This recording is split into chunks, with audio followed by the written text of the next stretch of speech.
Hello tech ജേർണലിസ്റ്റിലേക്ക് വീണ്ടും സ്വാഗതം.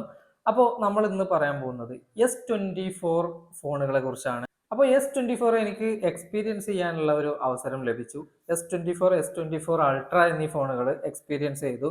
അപ്പോൾ അതിന്റെ അടിസ്ഥാനത്തിൽ ഉള്ള ഒരു വീഡിയോ ആണ് കേട്ടോ.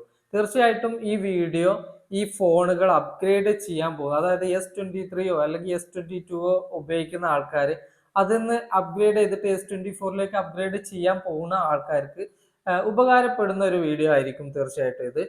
അപ്പോൾ S24 അൾട്രയും എക്സ്പീരിയൻസ് ചെയ്തതിൽ നിന്നും എനിക്ക് മനസ്സിലായിട്ടുള്ള കുറച്ച് കാര്യങ്ങൾ പറഞ്ഞുതരാം. തീർച്ചയായിട്ടും S23 നിന്നും S24 വരുമ്പോൾ കാര്യമായിട്ടുള്ള മാറ്റങ്ങൾ ഒന്നും വന്നിട്ടില്ല എന്നുള്ളതാണ്. അതായത് ഈ ഈ ഫോണുകളുടെ ബാക്ക് സൈഡ് കണ്ടു കഴിഞ്ഞാൽ, അതായത് S24 അൾട്രയുടെ ഒക്കെ ബാക്ക് സൈഡ് കണ്ടു കഴിഞ്ഞാൽ തീർച്ചയായിട്ടും പഴയ ഫോണിൽ നിന്നും പുതിയ ഫോണിലേക്ക് വരുമ്പോൾ യാതൊരുവിധ മാറ്റങ്ങളോ കാര്യങ്ങളോ ഒന്നും ഡിസൈനിങ്ങിൽ വന്നിട്ടില്ല എന്നുള്ളതാണ്.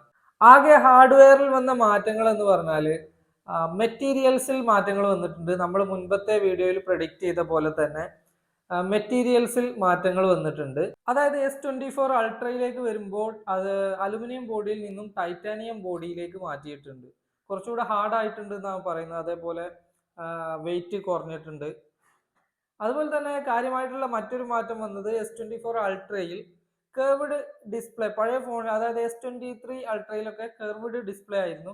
ആ കർവ്ഡ് ഡിസ്പ്ലേ ഒഴിവാക്കിയിട്ട് ഒരു ഫ്ലാറ്റ് ഡിസ്പ്ലേ ആണ് ഇപ്പോൾ ഇപ്രാവശ്യം S24 അൾട്രയിൽ കൊടുത്തിരിക്കുന്നത്.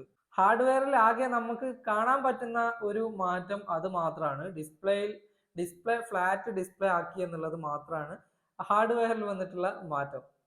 അതുപോലെ ഹാർഡ്വെയറിൽ വന്ന മറ്റൊരു മാറ്റം ചിപ്പ് ലെവൽ കുറച്ചുകൂടെ ഇമ്പ്രൂവ് ആയിട്ടുണ്ട്. അതായത് അൾട്രയിലേക്ക് വരുമ്പോൾ സ്നാപ്ഡ്രാഗൺ 8 Gen 3 ആക്കിയിട്ടുണ്ട് എന്നുള്ളതാണ്.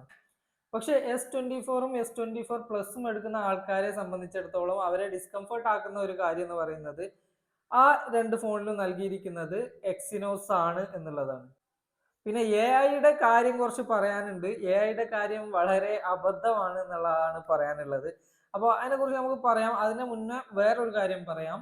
ഇപ്രാവശ്യം അവര് അനൗൺസ് ചെയ്ത കാര്യം എന്ന് പറയുന്നത്, ഇപ്രാവശ്യം OS update 7 generation of OS update നൽകുമെന്നുള്ളതാണ്. അതൊരു നല്ല കാര്യം തന്നെയാണ് എന്തായാലും. കാരണം 3 years ഒക്കെ നൽകിയിരുന്ന OS അപ്ഡേറ്റിനെ 7 years വരെ നൽകുമെന്ന് പറയുന്നത് ഒരു നല്ല കാര്യമായിട്ടാണ് തോന്നുന്നത്.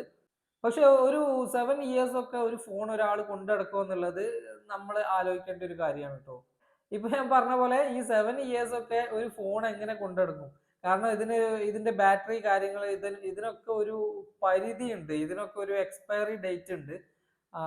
അതേപോലെ അതിന്റെ ഹാർഡ്വെയറിന്, അതിന്റെ സോഫ്റ്റ്വെയറിനല്ല, ഹാർഡ്വെയറിന് ഒക്കെ ഒരു അതിനൊക്കെ ഒരു കാലാവധി ഉണ്ട്. ഈ കാലാവധിക്കുള്ളിൽ നമ്മൾ ഫോൺ മാറ്റിയിട്ടില്ലെങ്കിൽ പല അപകടങ്ങളും ആ ഒരു ഫോണ് ഉണ്ടാക്കുമെന്നുള്ളതാണ്.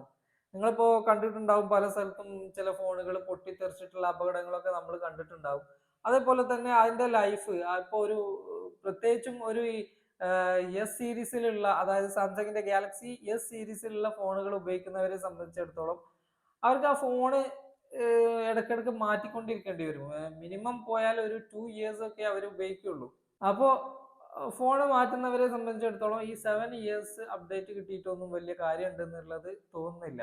S24 AI ഫീച്ചറുകൾ, ഇപ്രാവശ്യം കൊട്ടിഘോഷിക്കപ്പെട്ട AI ഫീച്ചറുകളൊക്കെ ഗൂഗിൾ പണ്ടേ കൊണ്ടുവന്ന ഫീച്ചറുകളാണ്. അത് പറയുമ്പോൾ പല ആളുകൾക്കും ചിലപ്പോൾ കുരു പൊട്ടിയേക്കാം. പക്ഷെ നമുക്ക് അത് പറയാതിരിക്കാൻ പറ്റില്ല. പല ഈ ഇപ്രാവശ്യം കൊണ്ടുവന്ന എല്ലാ ഫീച്ചറുകളും ഗൂഗിളിന്റെ ഫോണുകളിൽ അവരാദ്യമേ കൊണ്ടുവന്ന ഫീച്ചറുകളാണ്. ഇപ്പോ AI പോട്ടെ, ഈ ഒരു OS അപ്ഡേറ്റ് വരെ 7 years ഓഫ് OS അപ്ഡേറ്റ് വരെ ഗൂഗിൾ കൊണ്ടുവന്ന പഴയ ഫീച്ചറുകൾ തന്നെയാണ്. അത് മാത്രമല്ല, ഇപ്പോ മറ്റൊരു കാര്യം കൂടെ നമുക്ക് അറിയാൻ സാധിച്ചിട്ടുണ്ട്. എന്താണെന്ന് വെച്ചാൽ ഇപ്പോൾ വന്നിട്ടുള്ള AI ഫീച്ചറുകളൊക്കെ 1 year അത് സബ്സ്ക്രിപ്ഷൻ മോഡിലേക്ക് പോകും എന്നുള്ളതാണ്. ഒരു 1 year കഴിയുമ്പോൾ നമ്മൾ അതൊക്കെ പൈസ കൊടുത്തിട്ട് അല്ലെങ്കിൽ സബ്സ്ക്രൈബ് ചെയ്ത് പൈസ അടച്ചിട്ട് ഉപയോഗിക്കേണ്ടി വരും എന്നുള്ളതാണ്. സ്വാഭാവികമായിട്ടും ഐഫോണിലൊക്കെ ഉപയോഗിക്കുന്ന പോലെ ഐഫോണിന്റെ പല ആപ്ലിക്കേഷനുകളും നമ്മൾ പൈസ കൊടുത്ത് വാങ്ങേണ്ട അവസ്ഥയാണ്. അതേപോലെ തന്നെ ഈ സാംസങ്ങിന്റെ അവർ അവതരിപ്പിച്ച AI ഫീച്ചറുകളൊക്കെ ഇനി പൈസ കൊടുത്തിട്ട് നമ്മൾ വാങ്ങേണ്ട ഒരു അവസ്ഥയിലേക്ക് വരും അടുത്ത വർഷം മുതൽ.